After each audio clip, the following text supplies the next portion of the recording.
Les damos la bienvenida un día más a este informativo que comentará Jorge. ¿Qué tal? ¿Qué tal, Alejandro? Comenzamos con los titulares de hoy. Trump asegura a Netanyahu por teléfono: estamos del mismo lado en todos los temas.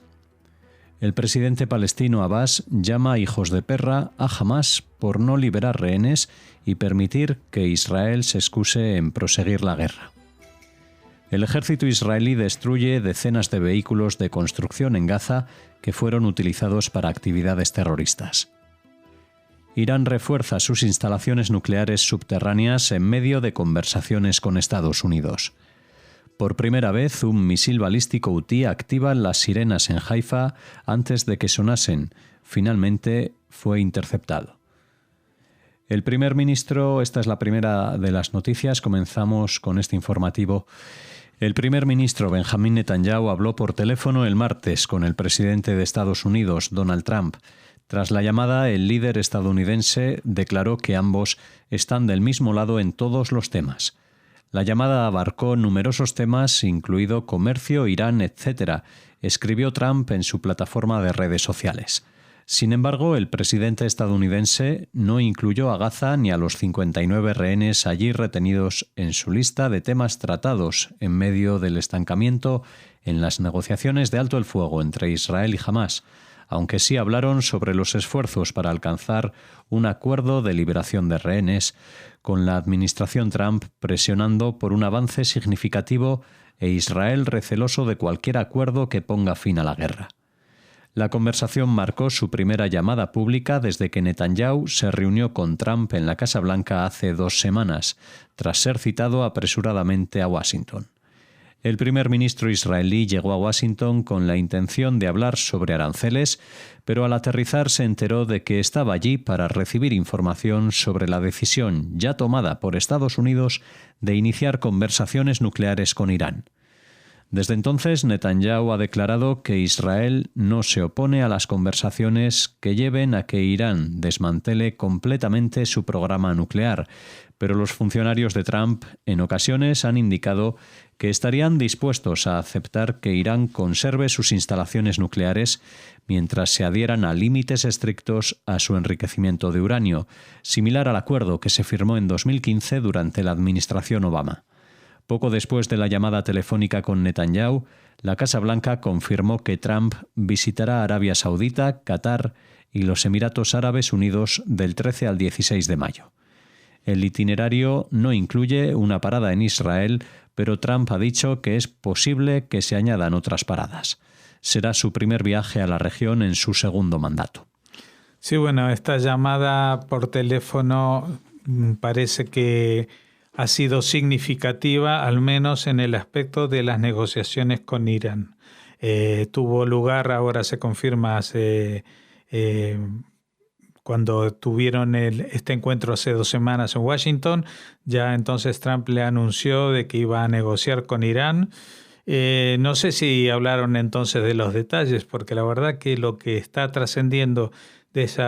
posible acuerdo con Irán no creo que sea del gusto de Netanyahu, entre otras cosas, porque se retrotrae un poco a las mismas razones por las que se firmó el acuerdo del 2015, ¿no? En el 2020, en el cual se establecía unas limitaciones para el enriquecimiento del uranio, etcétera, etcétera, pero que entonces firmó Obama, pero cuando llegó Trump al poder, pues no quiso renovar ese acuerdo y ahora parece que la intención es volver a la misma situación, cosa que tiene desconcertados no solamente a los periodistas, como sucede en todo el mundo con muchas decisiones de Trump, sino al propio Netanyahu, al frente de Israel, que tiene un contacto directo con el presidente Trump y la administración norteamericana. Estamos viendo que en realidad, pese a estas llamadas telefónicas que parecen muy amistosas, Estados Unidos está actuando bastante de espaldas a Israel. en todas sus negociaciones. Y esto también es una demostración, el hecho de que ahora del 13 al 16 de mayo va a estar por la zona visitando países como Arabia Saudita, que recordemos que en su anterior cadencia presidencial fue el primer país que visitó, también Qatar y Emiratos Árabes Unidos, pero en principio no tiene programado visitar Israel, cosa que digamos que en estas cuestiones de protocolo en general suele destacarse que los presidentes visitan primero los países con los que tienen una mayor proximidad o relación, ¿no? Así que la verdad que Trump sigue desconcertando no solamente a sus enemigos, entre comillas, sino también a los amigos, también entre comillas. El presidente de la Autoridad Palestina, Mahmoud Abbas, llamó el miércoles al grupo terrorista Hamás hijos de perra y les ordenó liberar a los rehenes que tiene retenidos para eliminar lo que llamó pretextos de Israel para continuar su guerra en Gaza. Además, pidió a Hamás que ceda el control de la franja a la Autoridad Palestina, deponga las armas y se convierta en un partido político. Abbas hizo estas declaraciones durante un discurso en la apertura de la reunión del Consejo Central de la OLP. En cuanto al llamamiento a la liberación de rehenes, no queda claro si se refería a la liberación de los 59 israelíes o solo de aquellos con ciudadanía estadounidense. Abbas añadió que el Consejo rechaza lo que dijo eran intentos de Israel de desarraigar a los residentes de Gaza de sus hogares, calificándolo de nueva Nakba, en referencia al desplazamiento masivo de cientos de miles de palestinos en la Guerra de Independencia de Israel de 1948. Abbas pronunció su discurso durante una reunión en la ciudad cisjordana de Ramala, en la que se espera que nombre a un sucesor como parte de los esfuerzos para responder a las dudas internacionales sobre la viabilidad de la Autoridad Palestina en un momento crítico para la región. Abbas y la Autoridad Palestina han acusado a menudo a Hamás de socavar la unidad palestina, mientras que Hamás ha criticado a la Autoridad Palestina por colaborar con Israel y reprimir la disidencia en Cisjordania. Bueno, evidentemente en este último año y medio hemos visto muchas más veces nombrarse a Hamás, incluso a grupos terroristas pro-palestinos pero extranjeros como Hezbollah o los hutíes o las milicias pro-iraníes en Irak y por supuesto Irán, han aparecido mucho más mencionados que la Autoridad Palestina,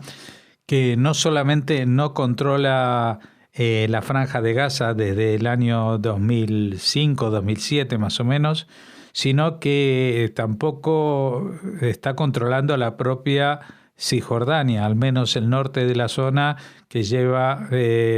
soliviantado, por decirlo de alguna manera, desde hace varios años y en los cuales pues, se han acometido muchos operativos militares israelíes para desarmar a las milicias pro-Hamás que allí se desarrollan. E incluso hemos visto en los últimos tiempos algo que parecía imposible, que las propias fuerzas policiales de la Autoridad Palestina entraran a combatir contra los movimientos palestinos violentos instalados en el norte de Cisjordania.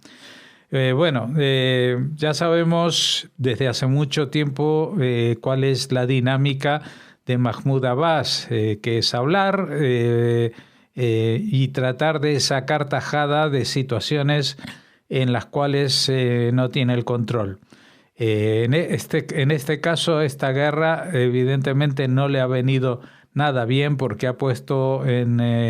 como protagonistas a Hamás y ha deslucido todo el trabajo o no trabajo que ha desarrollado la Autoridad Palestina durante su mandato. Y ahora que ya está acercándose a ser nonagenario, ya es hora de que encuentre un recambio a su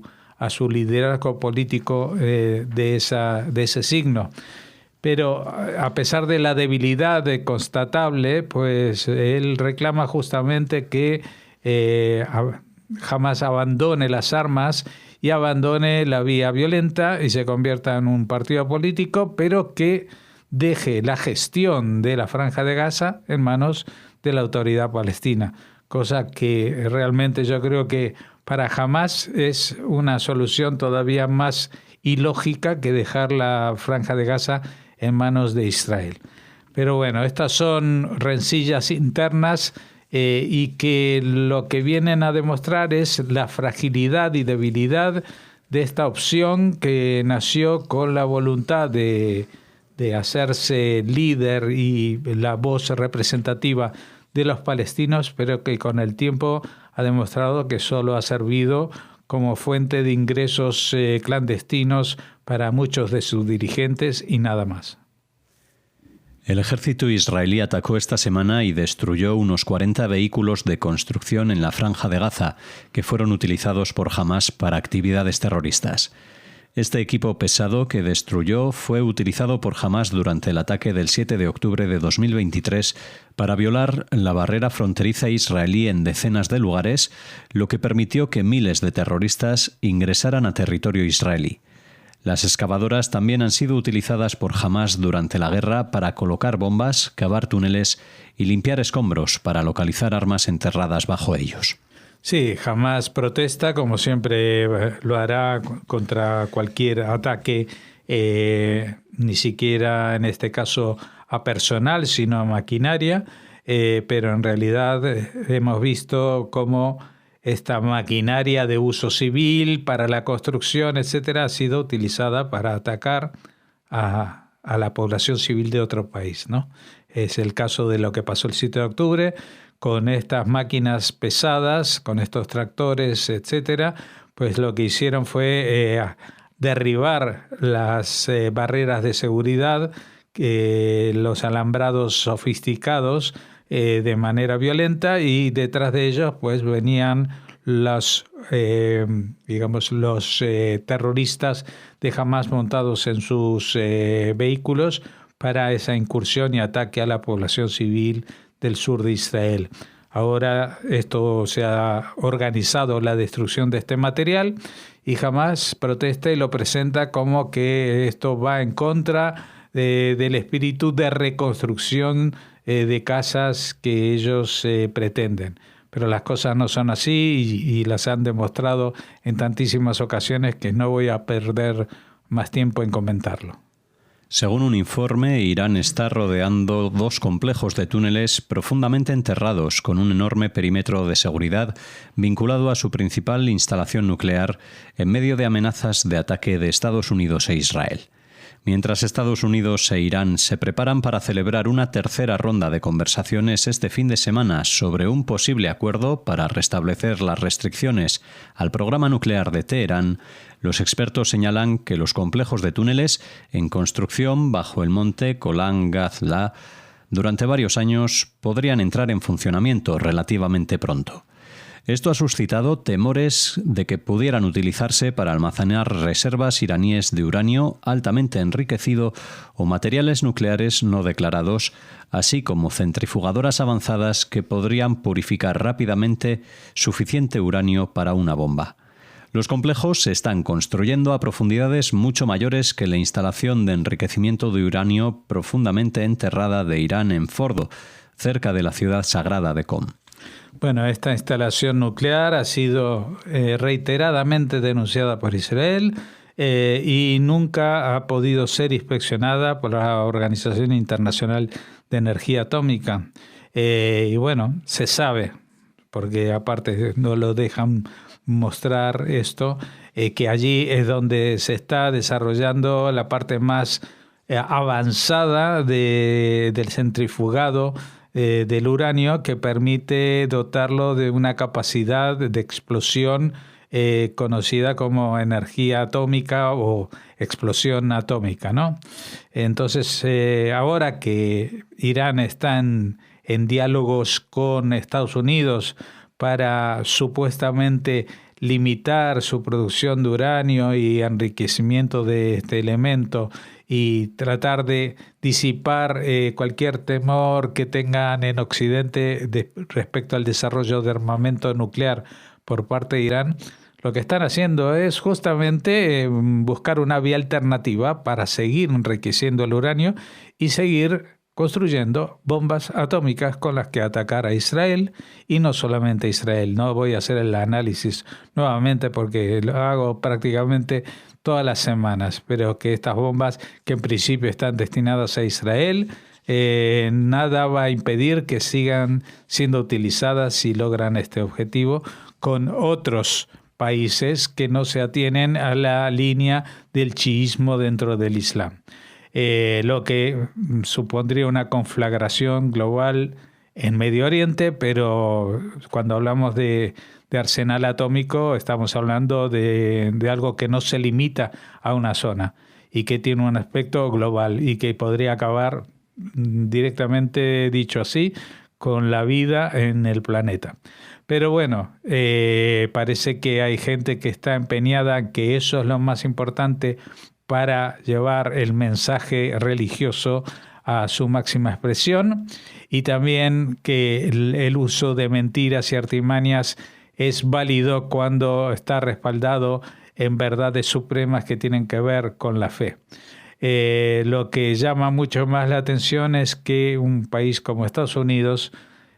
pues esté negociando justamente con ellos este recorte o pausa en el desarrollo y enriquecimiento del uranio, cuando en realidad este uranio ya está enriquecido, ya está fabricado, y lo único que le falta son los retoques finales, y para eso llevan años construyendo túneles aún más profundos. Si la cosa fuera para algún otro tipo de utilización, Irán no tendría que destinar todos estos recursos y presupuestos que también suponen poner coto al desarrollo en su propio país, de su propia población, a causar bolsas de hambre y de pobreza en un país que destaca por su riqueza en recursos de petróleo, que evidentemente le sirven para tendrían que servirles para que la población viviera mucho mejor, pero no es así porque tienen la obsesión de cumplir con un mandato que es sobrenatural y que les exige de alguna manera acabar con la presencia de los judíos en Medio Oriente, y no solamente con los judíos, sino todos aquellos que no interpreten la visión de la divinidad según sus propias pautas. Un misil balístico disparado contra Israel por el grupo Houthi, respaldado por Irán en Yemen, hizo sonar las sirenas la madrugada del martes al miércoles en el norte de Israel por primera vez, haciendo que más de 1 millón de personas corrieran a buscar la seguridad de los refugios antiaéreos. El misil fue interceptado con éxito por las defensas aéreas, aunque las sirenas sonaron como medida de precaución ante la caída de restos de misiles e interceptores, que en el pasado han causado lesiones e incluso alguna muerte. No hubo heridos directos por este ataque o por el impacto de escombros, pero sí varias personas resultaron heridas mientras corrían a buscar refugio. El ejército implementó recientemente un nuevo sistema para alertar a la población civil sobre ataques con misiles de largo alcance mediante una notificación automática en sus teléfonos de 3 a 5 minutos antes de que suenen las sirenas. Se utilizó en el ataque de madrugada, aunque la alerta temprana se recibió muy poco antes de que sonaran las sirenas.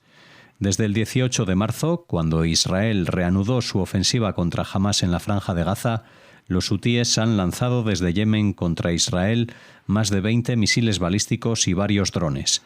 Solo la mitad de los misiles hicieron sonar las sirenas en el país y fueron derribados, mientras que los demás no alcanzaron el objetivo. El ataque del miércoles fue la primera vez que sonaron las sirenas en la región de Haifa desde que entró en vigor un alto el fuego con el grupo terrorista libanés Hezbollah en noviembre. Sí, Haifa es una de las ciudades más importantes de Israel en el norte. Está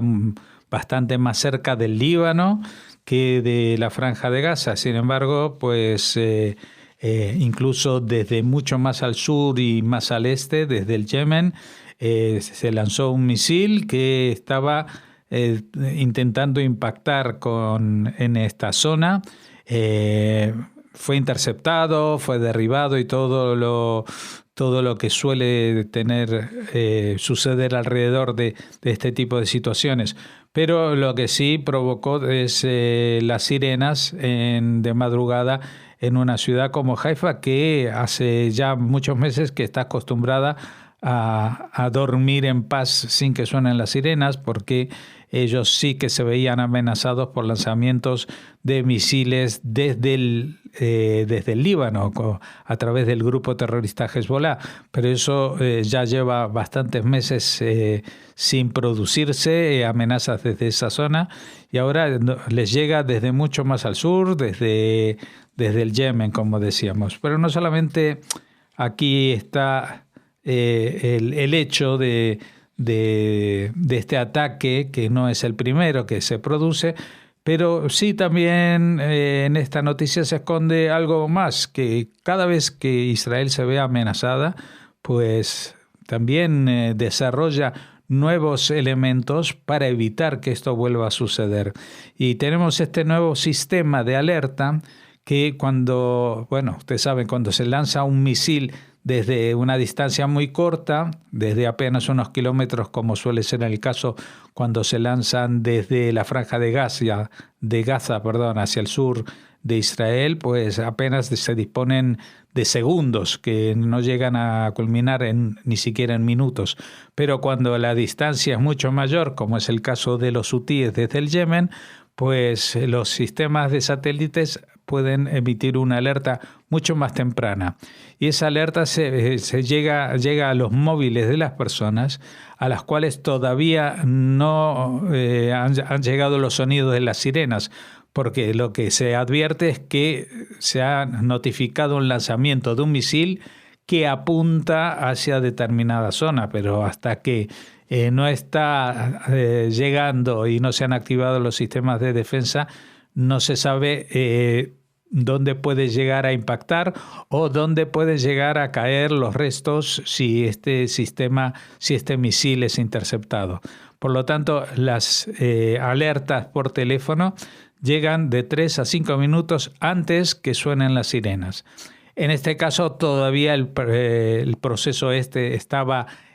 prácticamente en pruebas, así que estas alertas llegaron, pero con apenas unos segundos de avance antes del sonido de las sirenas, lo cual, digamos que no proporciona ninguna defensa añadida, pero sí que ha funcionado al menos parcialmente, y esto se va a seguir perfeccionando hasta que pues Israel pueda estar seguro que al menos con los misiles de largo alcance, que no solamente los del Yemen apuntan a Israel, también pensemos en los iraníes, pues puede dar un mayor margen de tiempo para que la población se refugie y esté a salvo de los posibles incidentes que se produzcan, tanto por el impacto de los misiles como muchas veces por el impacto de los restos del misil cuando estos son interceptados en el aire. Nos despedimos tras este comentario en unas noticias que continuarán mañana en una nueva edición.